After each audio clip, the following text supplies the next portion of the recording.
Yo, what up you guys, Magic IQ here, and today I'm bringing you guys my version 3 build of Viessa. This is strictly a solo bossing build today. You can use this for mobbing, but I will have a dedicated mobbing and group bossing build coming out in the video after this next one that releases tomorrow, so I hope you guys are looking forward to that. Make sure to leave a like, comment, subscribe, and turn on post notifications so you don't miss any new builds for any new Descendants, including the ones dropping next week. I will be going live on August 1st at 6 a.m. for a 24-hour live stream when the update drops, so make sure you guys go ahead and tune in over to the twitch.tv/magiciq. But without further ado, let's get straight into the meat of the build, the Descendant modules for Viessa. Now for the build today, as you guys can see here, we've gone for a Transcendent module of Cold-Bloodedness, which is going to essentially decide that our whole build is going to be based on skill cooldown and skill damage as rapidly as possible. So essentially our alt skill, our force skill, is going to be up 24/7,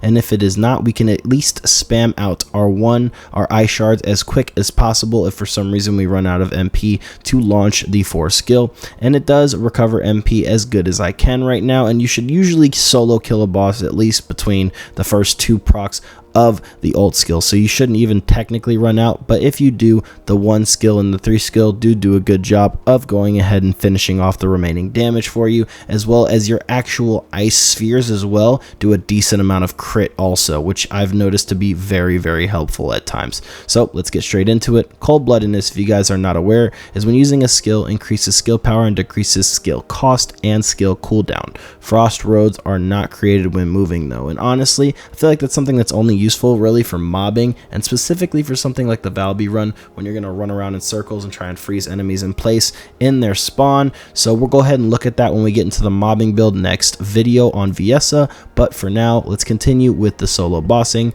So we have focus on chill as well for skill power for chill and skill cooldown. As we said, we're maxing out the skill cooldown in this build. Skill critical hit rate. And just to answer this question real quick, because I feel like I get it all the time, the 15 module capacity is because I've managed to get the socket type the exact same as the sub module, so you guys will be able to get another 5 module capacity there. So that's simply speccing the socket type for whatever you're using, whether it's a short sword or some type of grapple. It will automatically increase your module capacity by 5 once you spec the socket type. Okay, just wanted to explain that because I feel like I've seen a lot of questions about that.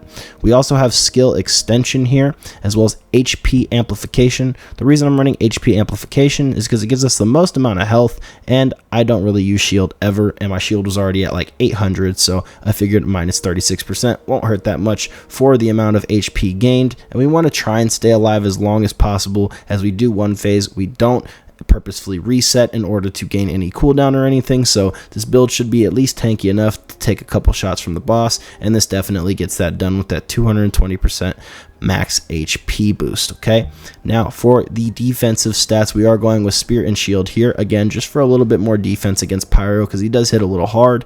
But I have noticed as well that skill expansion is a rather good option also. You guys can use either of these. I've also, I think, kind of been decided that I'm gonna stick with Spear and Shield though, only because I've figured out a way to manipulate the boss to stay inside of the radius, as well as sometimes I feel like the radius just isn't as noticeable as I'd like it to be, especially with the number 4 skill. Maybe with the 3 skill when using Cold Snap Watch, you notice the radius for sure. I definitely notice the range change, but as for right now, definitely would recommend Spear and Shield, but this is also a great option as well.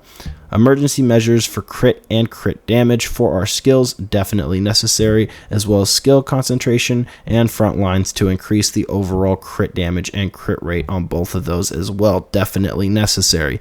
We got skill cooldown again from MP conversion and nimble fingers here. The amount of MP you lose is definitely worth it considering our skill cost being lowered by cold-bloodedness. So definitely a very good set of modules here, and wouldn't recommend you to run Viessa any other way for bossing, in my personal opinion. You could do something with hypothermia, but I believe that this build will get it done more consistently than not. I've never had a problem getting any of these bosses in under 30 seconds very consistently. Like, this is one of the most consistent builds I've ever used with the bosses going immune. Like, I usually don't even have an issue with it, as you can just jump on the shoulder while your 4 skills on the ground, and it'll tick them while you're bringing them down and trying to skip that damage phase, which is very nice.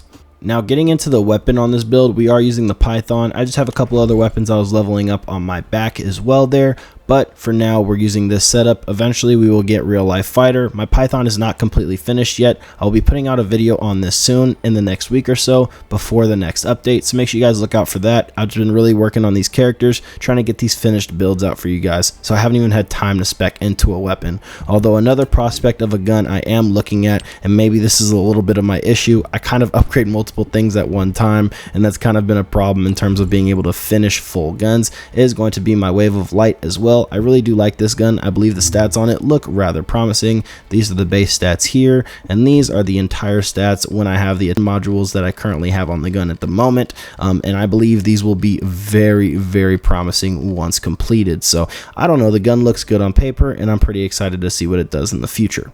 Now for the reactor on this build, we are using, unfortunately, a toxic and tech boosted tech frozen mechanics reactor, and this is something I hope they change in the future, that you can even roll toxic fire or any other skill boost on a frozen mechanics or tingling or anything else. I don't know why that's even possible, considering we can't swap skills out. Maybe they'll do it in the future. Maybe there will be some kind of weird reactor or module or external component that allows you to utilize other, like, I guess you can say, base attributes. I just don't see it happening though, but I think it's just added RNG for no reason, and it's kind of frustrating. You would want to get, hypothetically, if possible, tech skill power boost as well as attack against Colossus for skills. You could also go with chill skill power boost there, kind of just depends on whichever role you get. So definitely one of those skill power boosts, either tech or chill and attack versus Colossus for sure.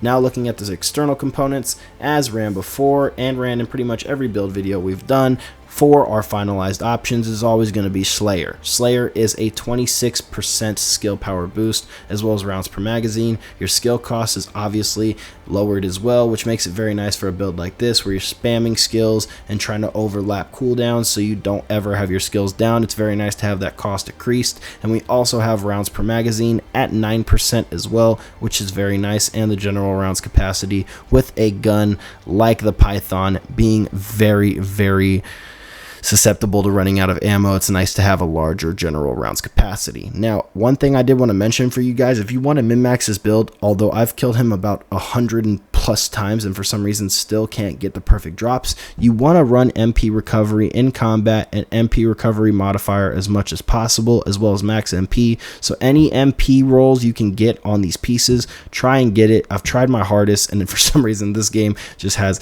super bad RNG for me when it comes to getting these drops to drop with things I actually want, whether it's high defense rolls and the second stat I want as well. Hopefully they give us some option in the future to readjust these things. Hopefully we can readjust external components and reactors in the near future as well. I highly recommend they add that to the game also. But we're running that 4-piece, and with those our statistics are 16,700 something defense and 8,134 health. And as you guys see here, these are our finished stats with the build being both our attack gun, our skill, and our defense and sub. You guys can see everything here looking very nice on paper and performing nicely in the field as well. I highly recommend you guys give this build a shot. Ultimate Viessa and Viessa are great characters. You guys can fortunately run this build with regular Viessa as our main attribute, our main transcendent module that is very important to this build is not Ultimate Viessa exclusive. So this build can be ran on both regular and Ultimate Viessa, just might take you a little bit longer to grind the regular version.